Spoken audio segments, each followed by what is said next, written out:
하나님 감사합니다. 오늘 이 밤 귀한 시간 허락하여 주셔서 하나님의 은혜를 함께 나누는 귀한 시간 되게 하심을 감사합니다. 특별히 하나님께서 뜻하시고 그동안 함께 하셨던 우리 교수님을 통하여 하나님의 귀한 은혜를 함께 나누고자 합니다. 삶의 역사하신 하나님 능력과 역사하심과 함께 하신 은혜를 저희들이 체험하게 도와주시며 우리 교수님의 삶을 통해서 역사하신 하나님의 능력이 저희들의 삶에 임하게 도와주셔서 살아계신 하나님의 역사하심이 저희들의 삶이 넘치도록 축복하여 주옵소서. 이 시간 저희들 기도하는 마음으로 준비하고 메웠습니다. 시오님 이 밤도 크게 역사하시며 하나님의 귀한 은혜가 넘치게 도와주시고 또 오늘 이 밤에 연주하고 간증하시는 교수님에게 더 큰 능력과 권능으로 붙들어 주옵소서. 감사합니다. 예수님의 이름으로 간절히 기도드렸습니다. 아멘. 할렐루야. 옆사람 인사합니다. 잘 오셨습니다. 다시 한번 합니다. 처음 본 사람이죠. 만나서 반갑습니다. 오늘 많은 분들이 참여하셨는데 오늘은 우리가 특별한 시간을 가지려고 합니다. 간증이라는 것은 사실 저희들의 삶에 하나님의 역사하심, 살아계심이 우리의 삶에 정말 나타나신 그 증거들을 같이 나누는 시간입니다. 그래서 우리가 간증이 있다는 삶은 그 삶에 하나님을 우리의 삶을 만나주시고 함께 하시고 우리의 삶을 인도하신 주님의 귀한 뜻이 있습니다. 그래서 우리는 간증을 들을 때마다 큰 은혜와 감명을 듣는 이유는 바로 그런 것 때문에 그러는 겁니다.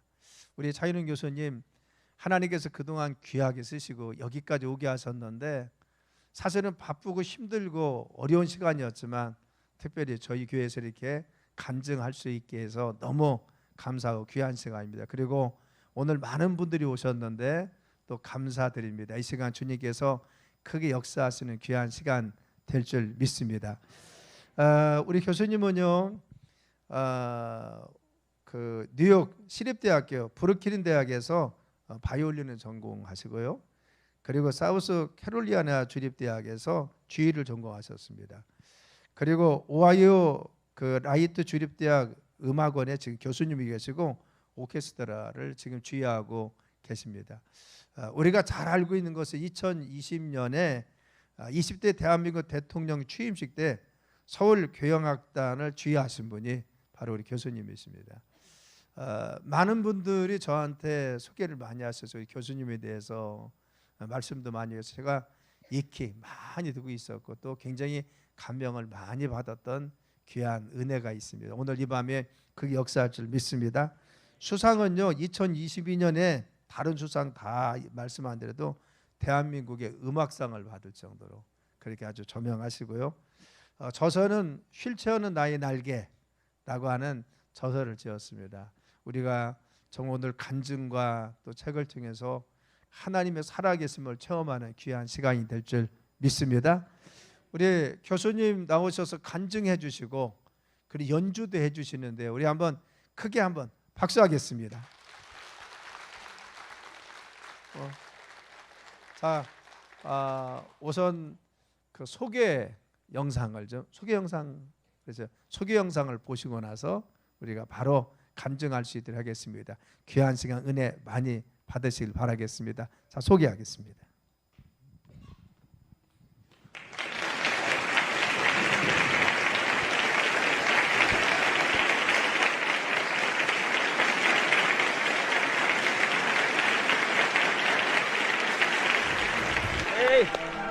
This must be pretty quick.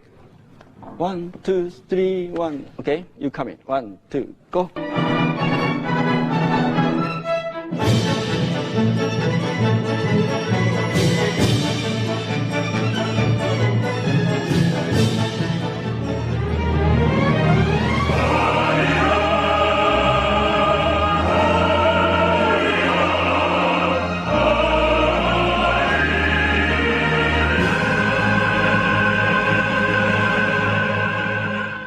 미국 오하이오주 데이튼 시민들에게 가장 사랑받는 오케스트라, 유니버시티 심포니 오케스트라.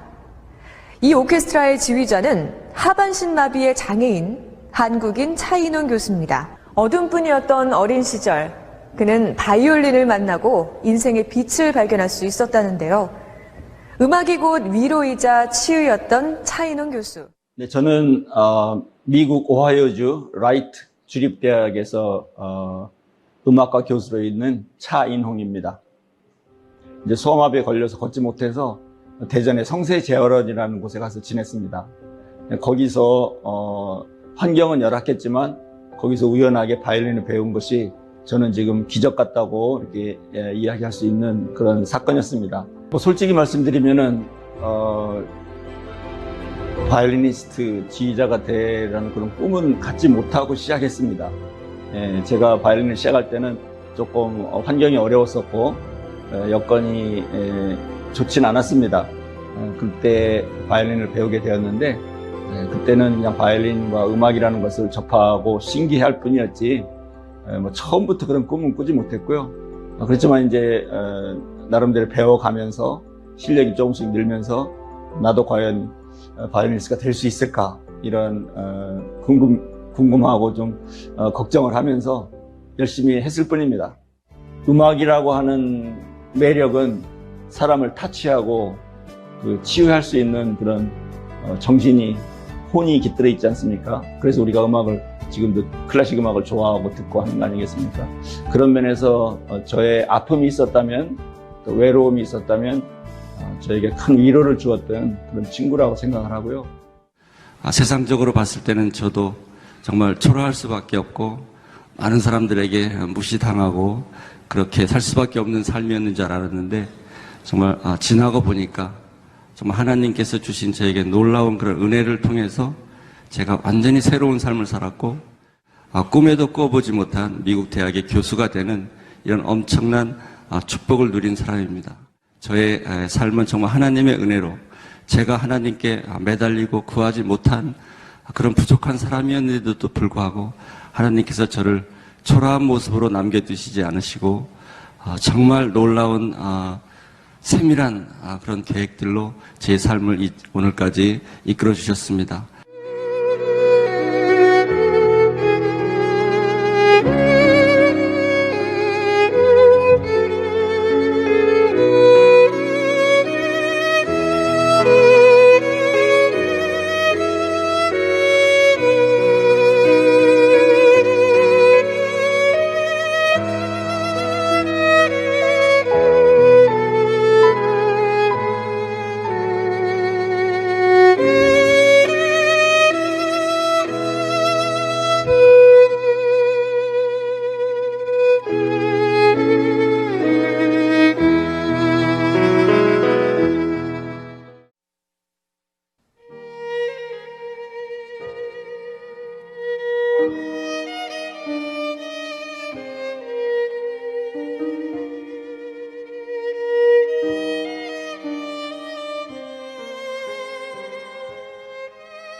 고맙습니다. 저는 아시는 대로 미국에서 살고 있고요.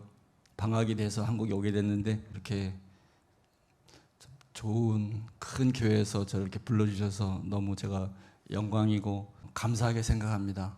얼마나 많은 좋은 뭐 연주문 연주 또 간증할 만한 분들이 많은데 저를 이렇게 불러주신다는 그 마음은 목사님께서 저를 향한 큰 사랑이라고 생각하고 제가 정말 감사드립니다. 오늘 교인분들도 많이 오셨지만 또 저를 아는 지인분들도 많이 오셔서 너무 감사하고요. 제가 대전이 고향입니다. 그래서 어렸을 때 대전 대동이 제 본적이고 거기서 태어났고요. 22살 때까지 대전에서 자랐습니다. 그래서 대전은 정말 진짜 고향이기도 하지만 이렇게 올 때마다 늘 그 어린 시절부터 오늘날까지의 삶이 필름이 돌아가는 또 남다른 그런 느낌이 감정이 살아나는 곳입니다. 오늘 저의 어떤 간증이라고 할까 제가 여러분과 나누고 싶은 이야기는 결론부터 말씀드린다면은 제가 오늘 이 자리까지 와서 여러분께 이렇게 박수 받고 제가 초청받을 수 있는 이런 사람이 된 것은 정말 하나님의 은혜라는 것을 제가 고백합니다. 뭐 그거 외에는 제가 무엇을 자랑하겠습니까? 무엇을 여러분 앞에 설명하겠습니까? 그래서 목사님께서 저의 프로필을 잠깐 읽어주셨는데요. 네, 저는 제 프로필을 누가 소개할 때마다 또는 내가 스스로 읽을 때마다 아직도 솔직하게 말씀드리면 섬찟할 정도로 제가 아닌 듯한 느낌이 듭니다. 왜 그러냐면 저는 늘 제 초라했던 순간들을 아직도 기억하고 있는 어떻게 보면 좀 소극적인 제 마음가짐 같기도 합니다만은 그렇다고 자신감을 갖지 못한 것은 아닙니다. 그런데 늘 저는 제가 가장 막막했던 그 초라했던 시절이 기억이 날 뿐만 아니라 또 잊고 싶질 않습니다.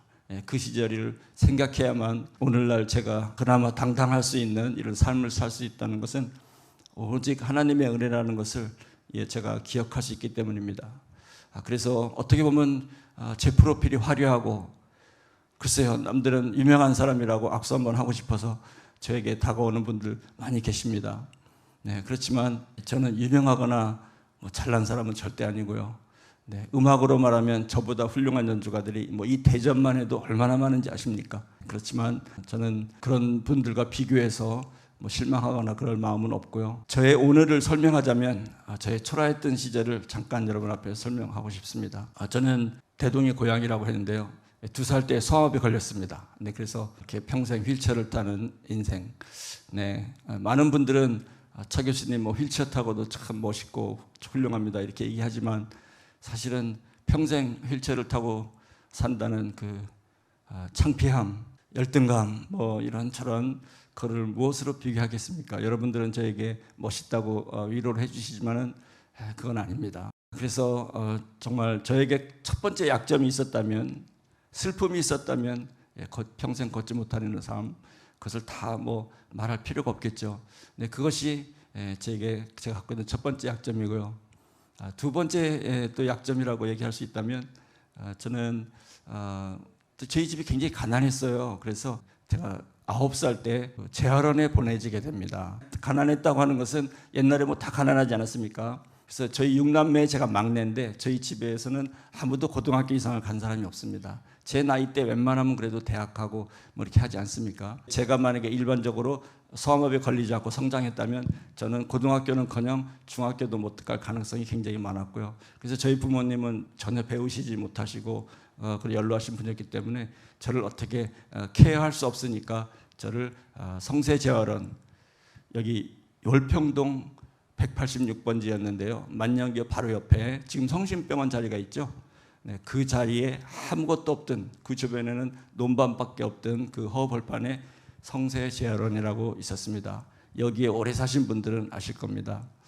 네, 그래서 제가 지금 시작부터 사실은 마음이 조금 이렇게 두근거린다고 할까, 떨려서 두근거리게 하는 거 아니고요. 제가 간증 많이 했습니다. 미국에서도 많이 하고 서울에서도 많이 하고. 근데 오늘 굉장히 느낌이 달라요. 왜 그러냐면 바로 그 재활원 옆에 왔기 때문에 제가 오후에 잠깐 숙소 가서 이제 오늘 어떤 이야기를 할까 이런 생각을 하는데 굉장히 눈물이 나더라고요. 그래서 오늘 제가 정말 울으면 안 된다는 좀 강한 마음을 굳게 먹고 나왔습니다. 이 앞을 늘 지나다녔습니다. 이 앞에 서대동 사거리에서 유성 가는 길 있죠. 네. 그래서 9살 때 저희 어머님께서 그 재활원에 보내서 어린 시절에 슬픈 생활을 시작하게 됐죠. 네. 지금 기억하면은 이 앞을 지날 때 그 재활원이 보이면은 9살, 10살 때 제 마음이 얼마나 철렁거리는지 그 느낌을 전 지금도 생생하게 기억하고 있습니다. 그때마다 9살, 10살인데 엄마 앞에서 울지 않으려고 노력했었죠. 그렇게 지나던 이 성세재활원, 네, 거기서 제가 청소년까지 지내게 되고요. 근데 거기서 바이올린을 배웠습니다. 네, 그래서 저는 하나님께서 처음으로 주신 그런 열악한 초라한 곳에서 어쩌면 가장 화려한 바이올린을 제 손에 들려준, 그때 어떻게 그 누추한 정말 고생으로 말하면 9살 나이 때 할 수 없는 고생을 했거든요.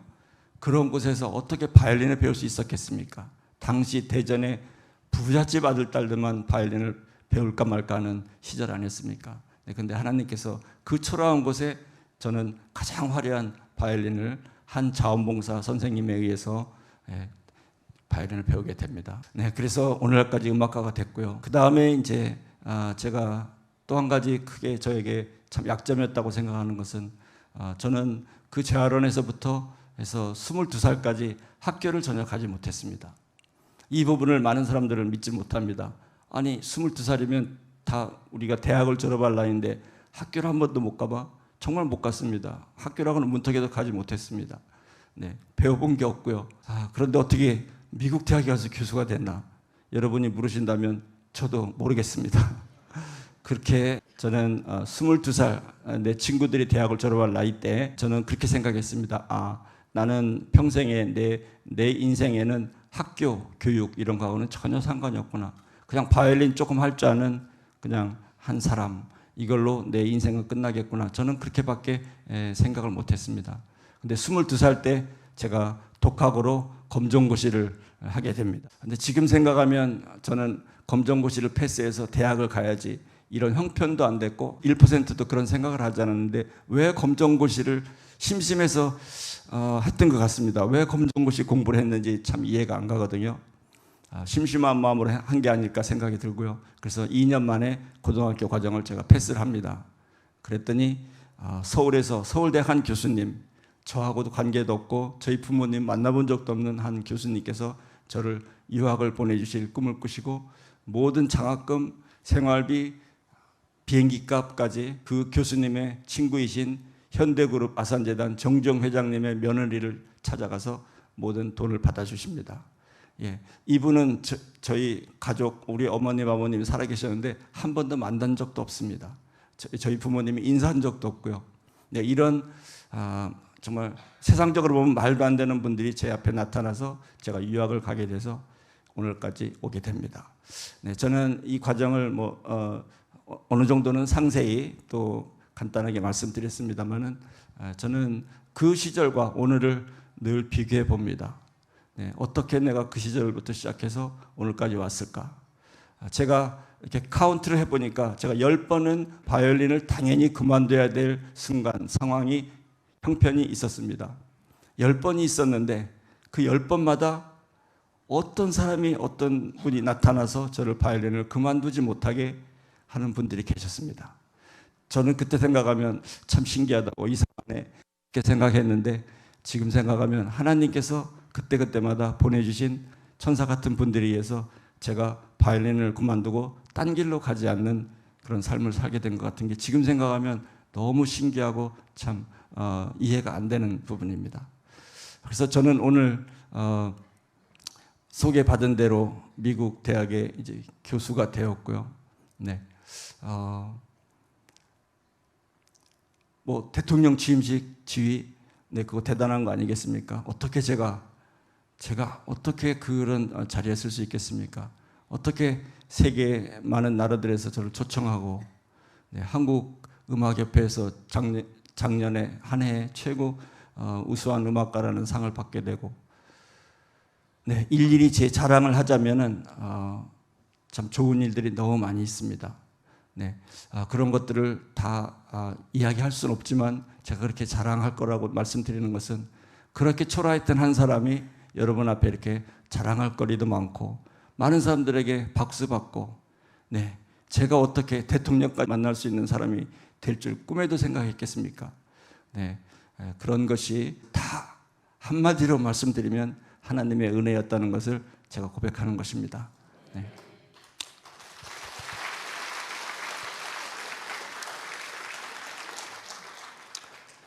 예. 하나님께서는 약한 자를 강하게 해주시고, 예, 또 두려워 말라, 예, 내가 너를 도우리라, 이렇게 약속해 주신 그런 말씀, 저는 그때는 제가 어려울 때는 그 말씀을 붙들지도 못하고 그런 신앙을 가질 엄두도 못 냈는데 지금 지나가 보니까 그 모든 말씀들은 제에게 가장 적합한 말씀들이었습니다. 저는 그 재활원에서 장로님이신 의사 선생님께서 그 재활원을 설립하신 분이었습니다. 그래서 그곳에서 예수님을 알게 되고 뭐 반강제 억지로 어린 시절에 배고픈 가운데 예배를 드렸겠죠. 네, 그래서 신앙을 제대로 된 간절한 신앙을 가졌다고는 이야기할 수 없지만 그래도 그곳에서 성경을 배우고 예수님에 대한 말씀을 듣고 예배를 드린 것은 저에게 큰 행운이었습니다.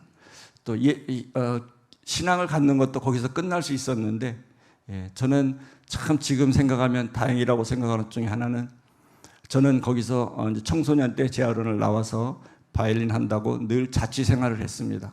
네, 용두동 어느 변두리에서 자취 생활을 했는데, 네, 그 주변에 있는 교회 목사님, 전도사님들 이런 분들께서 찾아오셔서 늘 사랑을 주셨고요. 주일 되면은 학생들을 보내서 교회에 데리고 오게끔 학생들을 보내셨고, 이런 사랑을 제가 이제까지 늘 목사님들의 사랑을 받고 자랐습니다. 왜 이것을 제가 말씀드리냐면은 그런 교회에서 주변의 교회 목사님들께서 전도사님들께서 찾아오셔서 사랑을 베풀지 않으셨으면 저는 제 손으로 휠체어를 굴리고 교회를 절대 못 나갑니다. 그때 당시만 해도 저 같은 사람이 교회를 나가면 사실은 솔직하게 말씀드리면 많은 분들이 이렇게 인상을 찌푸릴 시절입니다. 네, 그런 때 제가 무슨 자신감이 있다고 제가 신앙생활을 하겠다고 아무도 반겨주지 않는 교회를 나가겠습니까? 그것은 불가능했을 거고요. 근데 그랬으면 신앙을 갖지 못했을 텐데 제가 어디가 있든지 어느 곳에 가 있든지 그 주변의 목사님들께서 늘 뭐 쌀이 필요하면 쌀도 갖다 주시고 돈이 필요하면 돈도 도와주시고 교회로 늘 인도해서 또 연주하게끔 해주시고 이런 분들이 제 삶에 끝까지 있으셔서 아무튼 그 어린 시절부터 오늘까지 저에게 축복이 있었다면 한 번도 교회를 떠나지는 않았던 것은 제가 잘한 일인 것 같습니다.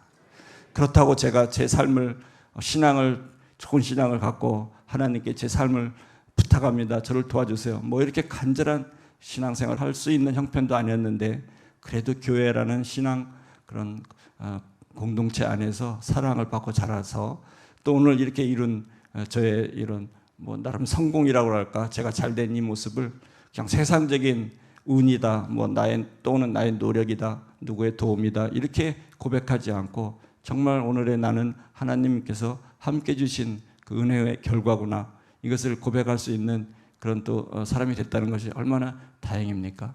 그렇게 해서 저는 신앙을 갖게 된 거고요.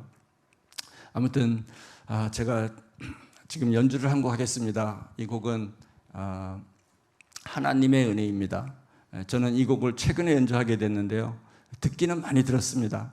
근데 어느 날 듣는데 갑자기 저의 마음에 와닿는 그 가사의 한 문장 또는 다른 길은 가사 중에 다 생각나지 않고요.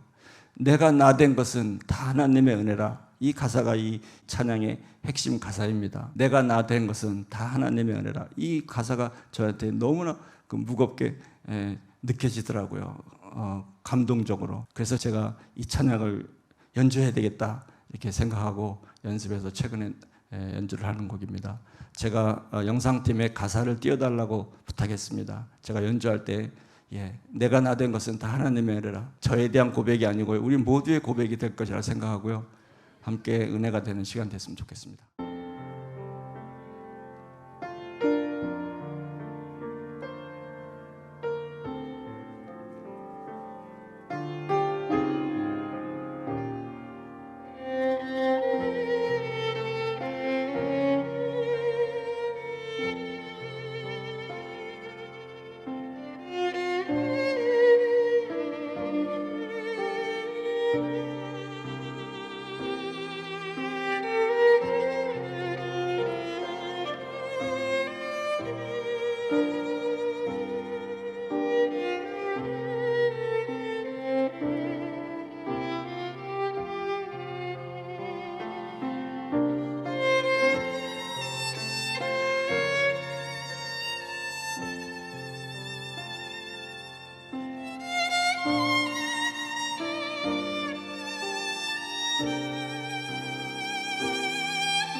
많은 사람들이 저에게 인터뷰할 때 기자들이나 방송국에서 저에게 그렇게 묻습니다.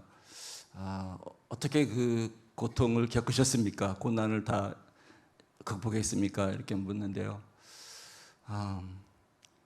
네, 지금 제가 돌이켜 보면은 저는 물론 하루하루 이렇게 성실하게 살려고 그런 마음가짐으로 살려고 노력했습니다. 저도 세상을 포기하고 싶었을 때도 있었고요.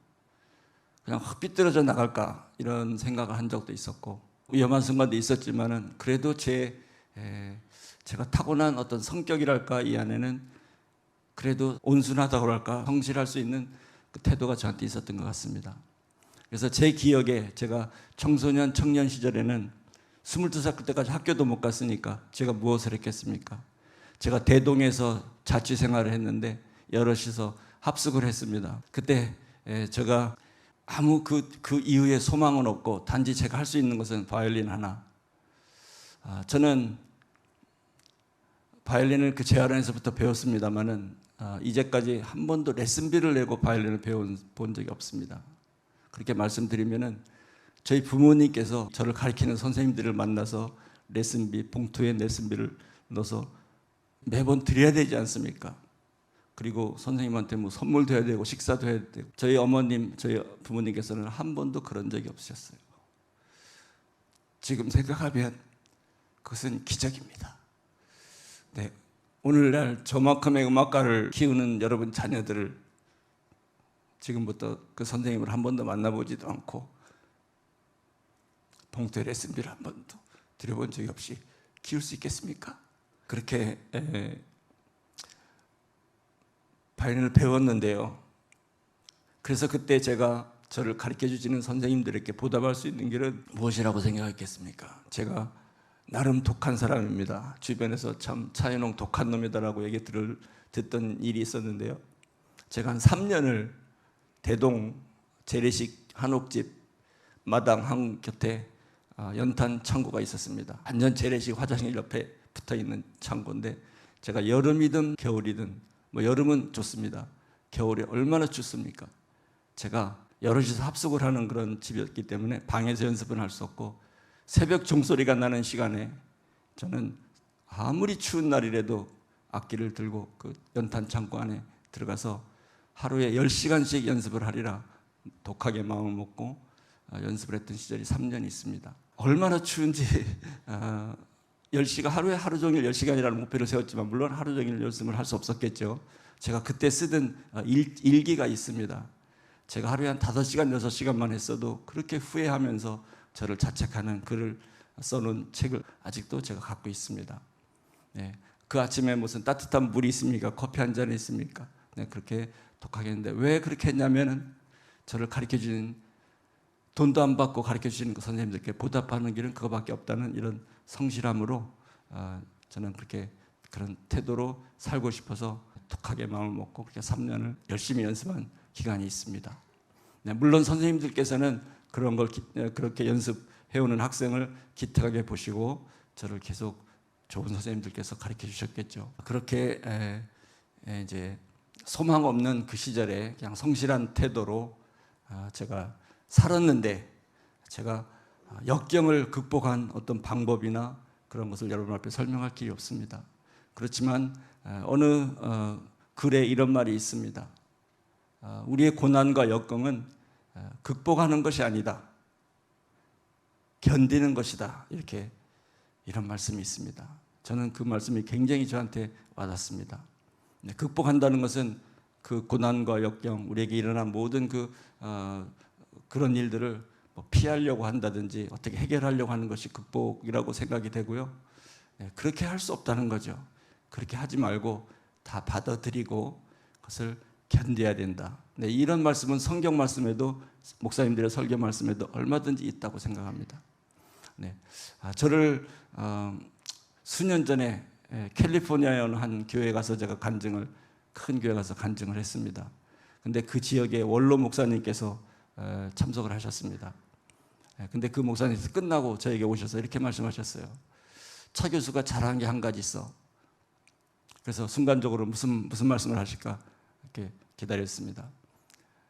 그 원로 목사님께서 저에게 칭찬해 주시는 한마디는 그거였습니다.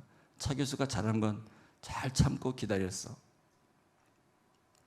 그것이 저에게는 굉장히 중요한 말이었고요. 기다린 것이 아니고 저는 그냥 하루하루 성실하게 살았는데 하나님께서는 그 긴 터널 끝에 환한 터널 끝으로 저에게 이렇게 축복을 주신 것 같습니다. 그래서 저도 많은 사람들을 만나보지만은 아무리 잘나고 부자고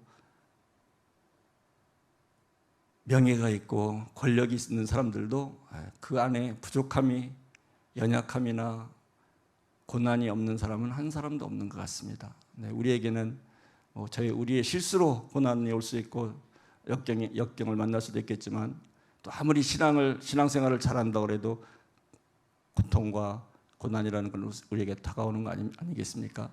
그런 것을 어떻게 극복해야 될 것인가, 어떻게 해결해야 될 것인가, 그것이 제가 본 그 말씀에 있듯이 극복하는 것이 아니고 견디는 것이다. 저는 그 말씀을 여러분께도 드리고 싶습니다. 그래서 오래 참고 인내하고 견디고 또 그 안에는 하나님을 의지하면서 하나님께 전적으로 의탁하면서 기다린다면 절대 좋으신 하나님께서 나쁜 것으로 해결해 주시고 인도해 주시지 않을 거라고 저는 확신합니다. 저는 정말 하나님께 감사한 그런 마음 고백, 저는 그 마음으로 지금 정말 꽉 차 있습니다. 저는 여러분 앞에 분명하게 말씀드립니다. 저는 무슨 교만할래야 교만할 수 없는 사람이고요. 제 자랑을 늘어놓을 수 있는 사람이 절대 못 됩니다. 저는 정말 이 모든 것을 저에게 주신 이 축복은 하나님께서 세밀하게 계획하시고 도와주시고 어떤 그런 결과 속에서 제가 오늘까지 온 것을 저는 여러분이 지금 공감하시는 것보다 저는 그 이상으로 절절하게 제가 느낍니다. 많은 사람들이 이야기합니다. 차 교수의 삶은 기적이라고 어느 잡지사에서 저를 인터뷰했습니다. 그 편집장께서는 서울의 뭐 유명 국문대학을 졸업한 유명한 기자이신데요. 그분이 인터뷰를 제가 이번처럼 한국에 와서 인터뷰를 하고 미국에 돌아갔는데 기사가 난 후 잡지를 저에게 보내주셨는데 첫머리에 이렇게 썼습니다. 편집자 주해서 나는 평생 신이 존재한다는 것을 반신반의하는 무신론자인데 뭐 그런 내용으로 썼습니다. 무신론자로 살아온 사람인데 오늘 차인원 교수의 인터뷰를 통해서 과연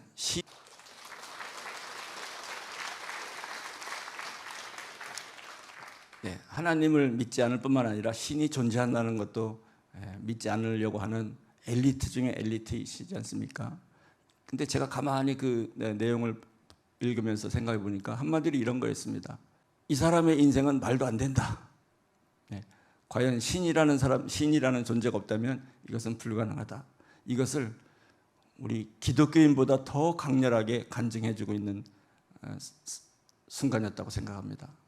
바로 그분이 보신 그냥 엘리트의 한 상식적인 생각으로 본 저의 모습이 딱 맞는 말입니다.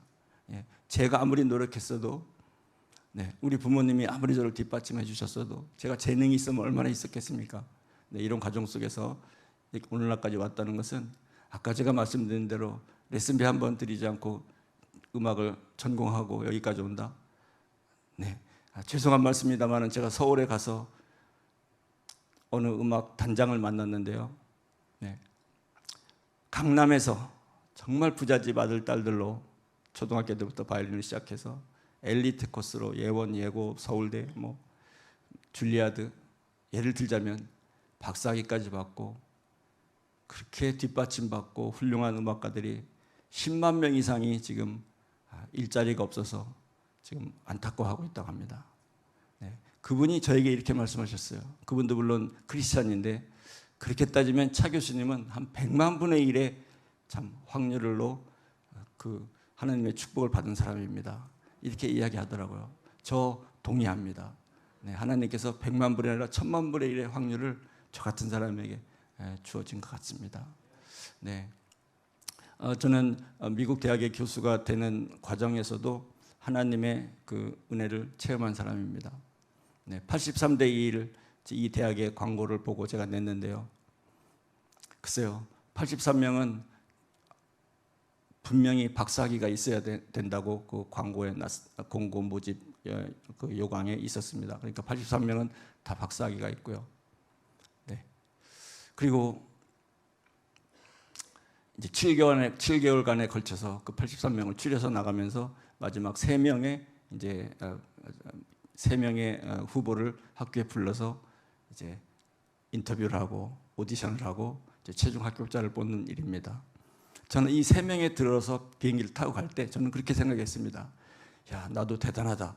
여기까지 왔다면 앞으로 여기는 떨어질 게 분명하고 또 한번 다시 다른 학교에 내봐야지, 이렇게 자신감을 가질 수 있겠더라고요. 어떻게 83명 중에 내가 3명 남는 데 남았을까? 그것을 볼 때 조금 자신감이 생기더라고요.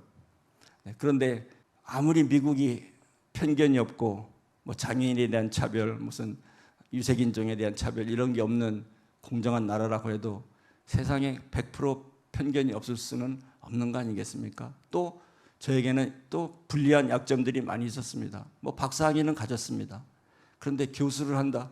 제가 미국에서 자라는 사람도 아니고 제가 24살 때 미국에 갔거든요. 제가 학교 한 번도 못 갔다고 했죠. 제가 영어를 하면 얼마나 잘하겠습니까? 발음이 좋겠습니까? 그것만 봐도 말도 안 되지 않습니까? 당시 제가 또 그 서류를 냈을 때는 바로 몇 개월 안 남은 학생 비자를 갖고 있었습니다. 영주권이나 시민권이 있는 것도 아니고요. 근데 3명이 마지막에 그 후보로 초청됐을 때는 나머지 2사람은 미국 사람, 영어 잘하죠. 실력이 나만큼 없었을까요? 시민권이 있었을 테고요.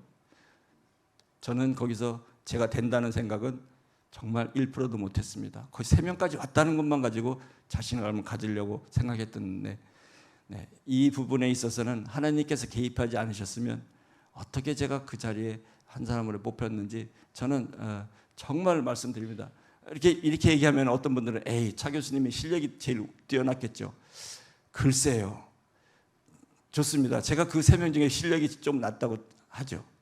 그래도 휠체어 타고 영어가 능숙하지 못한 저를 뽑으면 학교에서 또 다 서류 만들어서 돈 들여서 영주권까지 만들어줘야 되고요. 그 참 복잡합니다. 그런 거 생각하지 않고 저를 뽑아줬다는 미국을 저는 굉장히 좋은 나라라고 생각합니다.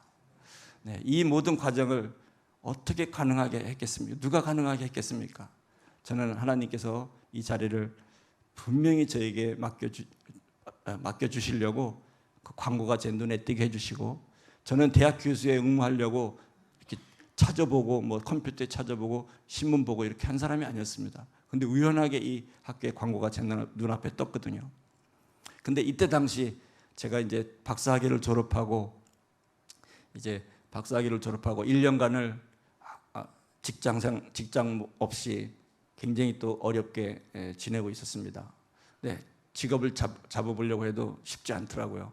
그리고 저희 아들이 둘 있는데 큰아들이 이미 중학교 3학년이 되고 수입은 하나도 없고 어디 막노동이라도 나가서 하고 싶은데 탈 수도 없고, 그래서 그때 제가 저희 집사람하고 저하고 1년간 직업도 없었으니까 시간도 많았기 때문에 1년간을 새벽 기도를 거의 하루도 안 빠지고 정말 다녔습니다. 그때는 절박한 심정이었겠죠. 그래서 정말 하나님께 좀 간절히 이 상황을 어떻게 좀 도와주십시오, 이런 간절한 마음으로 1년간을 새벽 기도를 했는데, 그런 과정 속에 이 공고를 제가 보게 된 거고요. 또 제가 10번을 바이올린을 그만둬야 된다고 그만둘 수 있는 순간이 있었는데, 지금 생각하면 하나님께서 그만두지 못하게 했다고 하셨죠. 10번째가 언제냐면은 이때입니다. 이때 제가 한 1년간을 거의 놀고 이 광고를 제 눈앞에 보기 직전에 제 친구가 치과 기공사가 기술자가 있었어요. 치과 기공 아시죠? 이 만드는 거요. 제가 그걸 배우려고 결심을 했었습니다. 그리고 바이올린도 팔고, 제가 독하다고 했죠. 내가 바이올린은 앞으로 건들지도 않으리라, 음악은 듣지도 않으리라, 이렇게 마음을 먹고 치과 기공을 배우려고 했습니다. 치과 기공 그거 뭐 바이올린보다 어렵겠는가 자신 있었습니다. 그래서 정말 치과 기공을 배우려고 하는 순간에 이 광고를 보고 서류를 내서 이렇게 오게 된 거거든요. 네, 어떻게 설명하시겠습니까? 그 10번째 바이올린을 그만둘 10번째 그 순간에도 하나님께서 그걸 막으시고 여기를 보내주셨어요. 저는 우연을 갖다가 이렇게 간증의 시간이라고 하나님께서 하시니라고 이렇게 갖다 붙이고 싶은 마음 없습니다. 저는 우연이라고 생각이 들질 않아요. 정말 지금 생각하면 제 가슴이 정말 철렁거리고 식은땀이 날 정도로 너무나 오묘하고 절묘한 그런 순간들이 제 일생에 너무 많이 있습니다. 휠체어는 나의 날개라는 제가 자서전을 썼어요. 그런데 많은 사람들이 그 책을 읽고 저에게 이렇게 피드백을 준 내용들은 뭐냐면, 목사님들이나 뭐 교인들이나 많은 다양한 분들이 저에게 연락을 주셨을 때 많은 분들이 뭐라고 하셨냐면, 이 책은 한편의 사랑 이야기다 이렇게 하셨어요. 사랑 이야기라는 게 뭐냐면 하나님의 사랑, 또 주변의 사람들의 사랑. 10번 바이올린을 그만두지 못하게 한 사람들, 저를 유학 보내준 사람들, 제 책에 저는 어려서부터 지금까지 다 기억이 납니다. 기억을 난 걸 다 그냥 적었을 뿐이에요. 그런데 그것을 읽은 분들은 그 안에 모든 내용들은 사람들의 사랑의 힘에 의해서 제가 오늘까지 왔다는 겁니다. 그것은 그 많은 분들의 도움에 의해서 여기까지 왔다는 내용이 쭉 펼쳐진 거더라고요. 그것을 하나님의 사랑, 사람들의 사랑이라고 사람들은 평가를 해주셨습니다. 네, 그것이 정말 제 삶에 일어난 일들이고요. 하나님께서는 참 우리가 늘 잘 아는 그 하나님의 절묘한 타이밍, 그것이 저에게 어떻게 그렇게 절묘하게 그때그때 나타났는지, 그 내용들이 그 책에 다 써 있습니다. 여러분 앞에 다시 한번 고백하자면, 감사한 마음은 물론이고요. 제가 원래 간증 같은 것은 사양하고 원하지 않았습니다. 그런 성격도 아니고 연주하기도 떨리는데 뭐 여러분 앞에 나와서 이렇게 말을 한다, 이것은 더 괴롭습니다. 그런데 언젠가부터 제가 순종하고 하게 된 것은 그 이유가 있습니다. 네. 제가 이렇게 이제 오늘 것처럼 이렇게 순서를 마치고 제가 숙소나 뭐 어디 돌아가지 않습니까? 그러면 계속 마음이 두근거립니다. 밤에까지. 왜 두근거리는가 제가 이렇게 분석을 해보니까 제가 은혜를 받은 겁니다. 그 감동, 아까 떨렸던 그 긴장했던 그게 아직도 떨리는 게 아니고요. 그 여운이 저에게 큰 위로가 되고 감동이 되고 그게 저에게 어떤 면은 기쁨이 되더라고요.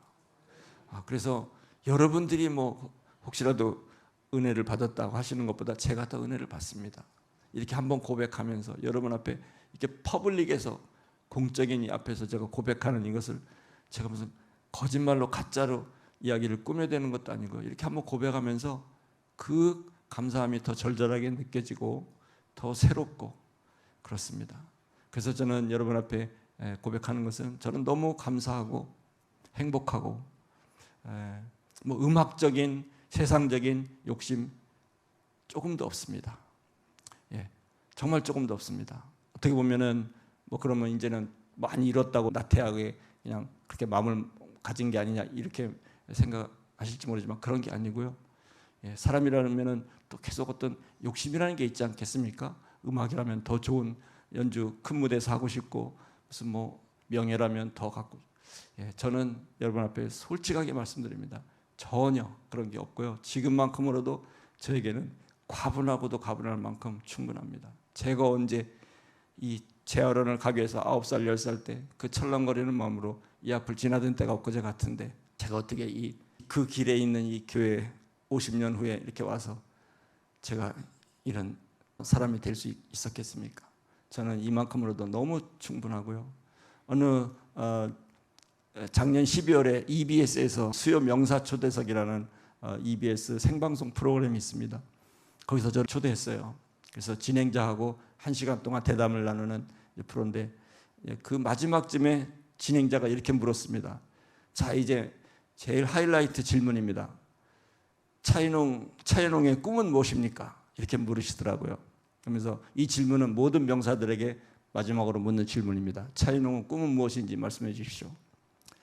제가 잠깐 망설이다가 뭐라고 했는지 아십니까? 죄송하지만 저는 꿈은 없습니다. 이렇게 얘기했어요. 그랬더니 순간 진행자도 당황하고 PD, 작가 다 당황하시더라고요. 거기서 좋은 얘기가 나와야 되는데 멋진 얘기가 나와야 되는데 제가 꿈은 없습니다 그랬습니다. 근데 기독교 방송이었으면 제가 이렇게 얘기했겠죠. 저는 지금 제가 이렇게 얘기했겠죠가 아니라 저는 그런 의미에서 말씀드린 겁니다. 꿈이 없다는 건 무슨 뜻이냐면요. 저는 이제까지 제가 꿈꾸고 제가 누구한테 찾아가서 만나서 도와달라고 부탁하고 뭐 계획하고 이런 일이 정말 한 번도 없고요. 근데 생각지도 못한 정말 저 밑바닥 그래프를 그리면은 계속 계단이 이렇게 오늘까지 올라오고 있습니다. 예, 정말 제가 매년 제가 살펴보고 있는 게 있는데 뭐냐면요. 한 10년 가까이는 됐습니다. 어떻게 올해 이런 일이 나한테 일어났지? 너무나 제가 생각지도 못한 좋은 일들이 일어나는 거예요. 내년, 글쎄 설마 내년은 별게 없겠지. 내년에 또 좋은 일, 또 그 후 내년에 또 더 큰 좋은 일, 이렇게 저를 계속 하나님께서 세워주시는 일들이 제가 생각지도 못한 일들이 세워지고 그게 한 10년 정도 됐습니다. 그래서 저는 어떤 그런 습관이 있어요. 내년은 또 어떤 일이 있을까? 그런 기대하는 그런 마음이 있습니다. 그래서 저는 하나님께서 저를 계획하시고 모든 일들을 꾸며주시고 저는 거기 그냥 따라가기만 하면 되는 그런 사람인 걸로 저는 이제 마음이 이렇게 먹어지거든요. 그래서 저는 계획하고 어떤 뭐 누구를 찾아가서 부탁하고 뭐 이런 거 할 줄도 잘 모르지만 하고 싶지 않고요. 하지 않아도 하나님께서 이제까지 너무나 좋은 걸로 웬만한 능력 있고 뭐 정말 속된 말로 빽이 있고 힘이 있는 그런 사람들도 누리지 못하는 대통령 취임식 하지 않았습니까? 저는 대통령 취임식이라는 것을 대단하게 말씀드리고 싶은 건 아니지만 과연 음악하는 사람으로서 그 자리에서 서울시립교향단을 지휘한다는 것은 아무나 하는 것은 아닙니다. 정말 명성이 있거나 뭔가 있는 분들이 하셔야 되는 거거든요. 그런 자리에 서서 많은 사람들에게 유명해지고 알려지고, 이것은 저의 유명세가 이런 게 아니라 하나님께서 저를 얼마나 세워주신 큰 스테이지입니까? 저는 그거 제가 꿈꾸고 생각하고 누구 어디 제가 국회의원한테 누구 연락해서 제가 거기 하고 싶다고 했겠습니까? 서울에서 총감독님께서 저에게 말씀하셨어요. 끝나고 나서 저하고 식사를 한번 하는데 저로 결정이 된 다음에 얼마나 많은 정치적인 힘 있는 사람들이 그 사람 시키지 말고 이 사람 시켜라, 그 압력이 들어오는데 정신을 못 차리셨다고 그랬습니다. 그분께서 끝까지 고집하시고 저를 세워주셨어요. 네, 그런 자리거든요. 저는 그것을 자랑하려고 하는 것이 아니라, 그거 제가 생각지도 못한 기회 아닙니까? 근데 그걸 누가 했겠습니까?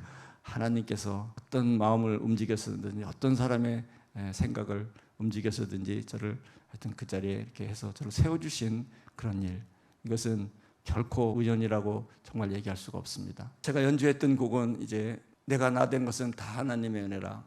그것이 너무나 다시 반복해도 그것은 정말 저에게 맞는 말씀이고요.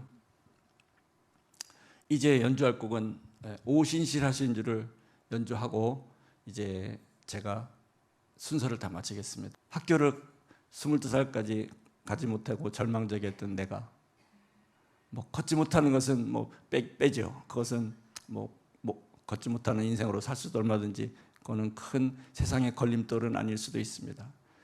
어쩌면 학교를 못 다니는 것이 저에게는 더 큰 걸림돌일 수가 있었고요. 바이올린을 배우긴 배웠는데 하여튼 그런 부모님의 뒷받침을 거의 전혀 받지 못했다는 그런 배경 속에서 음악을 이만큼 배웠고요. 제가 이 지금 갖고 있는 실력을 만족해야 되겠습니까? 더 잘하고 싶은 욕심이 있겠습니까? 그렇지 않습니다. 만족합니다. 때로는 그렇게도 생각했어요. 내가 정말 좋은 부모님 만나서, 돈 있는 부모님 만나서 내가 바이올린 배웠다면 나에게 재능이 조금 있었던 것 같은데 내가 훨씬 더 좋은 바이올리니스트가 될 수 있었을 텐데, 사실일 수 있습니다. 더 잘할 수 있었겠죠. 제대로 배웠으면. 그렇지만 그렇게 갖다 붙이고 싶지 않습니다. 지금으로도 충분하고요. 이 실력은 세계적인 실력이라고 얘기할 수도 있겠습니다. 그래서 그렇게 그랬던 내가 하여튼 오늘 이렇게 이런 음악가가 되고 이렇게 하나님의 축복으로 오늘 많은 사람들한테 환영받고 또 이렇게 제 입술로 고백할 수 있는 삶, 이것은 정말 행복하고 감사하고 무엇과도 바꿀 수 없는 저의 오늘의 저라고, 내가 나 된 것, 오늘의 나라고 저는 분명하게 믿습니다. 참 너무 행복하고요. 욕심 없고 정말 감사하고, 하나님께서 저를 어떻게 사용하실지 모르겠지만 사용하실 수 있다면 저는 당연히 따라가는 그런 자세로 앞으로 남은 인생을 따라가는, 내가 계획하지 않고 내가 만들어가고 싶지 않고요. 따라가는 그런 삶으로 성실하게 이렇게 하나님께 순종하는 마음으로 살고 싶습니다. 그래서 오늘까지 지켜주신 하나님의 은혜, 오신실하신 주, 오신실하신 주, 그 가사를 보면은 우리에게 필요한 모든 일용할 양식을 우리에게 제공해 주신 자비로운 하나님의 은혜를 고백하는 거 아니겠습니까? 양식이라는 것은 먹을 것만 양식이겠습니까? 제가 이제까지 지금 여러분이 들으신 스토리대로 자세하게 다 못했지만 그 어린 시절부터 지금까지 모든 필요한 것도 해결해 주시고 사람을 만나게 해주시고, 하여튼 모든 그 디테일한 것은 하나님께서 저에게 주신 일용할 양식이었습니다. 그 은혜 때문에 오늘 제가 오늘에 온 것 아니겠습니까? 그래서 마지막으로, 이제 정말 마지막입니다. 오신실하신 주 찬양하고 제 순서는 마치겠습니다. 감사합니다.